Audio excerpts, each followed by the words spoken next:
about being good ambassadors for them. Stakeholders in anti-corruption efforts across the East African region, led by Transparency International Uganda, have concluded a two-day East African anti-corruption dialogue that discussed and shared ideas on ways to collectively combat the vice. At the meeting, officials of the anti-corruption agencies in government and the private sector across the region said that the fight against corruption and outright theft of public resources is a threat to development. Anti-graft activists noted that only few governments have the political will to fight corruption. They recommend the adoption of measures such as rigorous vetting of civil servants and private sector staff.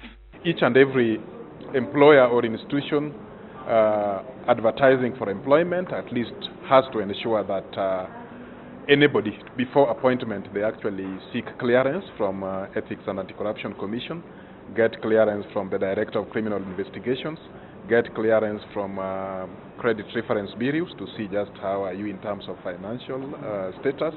The governments in other East African countries were urged to emulate the strategies the political leadership in Tanzania has adopted to fight corruption.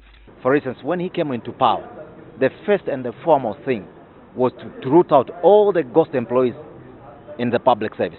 Those who were not deserving to be in the public service were rooted out. They were seriously tracked, and the records were seriously identified, and they were taken out. Tungamo Municipality MP Gerard Karuhanga, who is the Vice Chairman of the Watchdog Parliamentary Public Accounts Committee, said that the committee will soon begin naming and shaming public officers implicated in corruption, since the executive has not been effective in acting on the reports and recommendations made by his committee and others engaged in checking corruption. And so every year Ugandans are going to see who are the most corrupt officials in government and which are the most corrupt institutions. It's an innovation that we've come up with as the Public Accounts Committee, and it's an idea that we think once Ugandans know out there who are these individuals, which are these institutions, then they press more for accountability.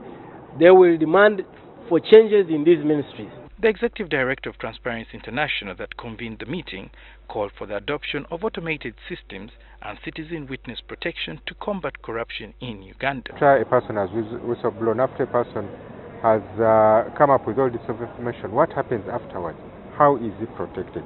Most people fear to come out, most people fear to report corruption because they have a feeling that after that they shan't be well protected. The latest Corruption Perception Index, compiled annually by Transparency International, indicates that in East Africa, Rwanda is the least corrupt country, but in other countries the police and the judiciary are heavily tainted, with the exception of Tanzania to some extent. Suhail Mugabe, NTV, Weekend Edition.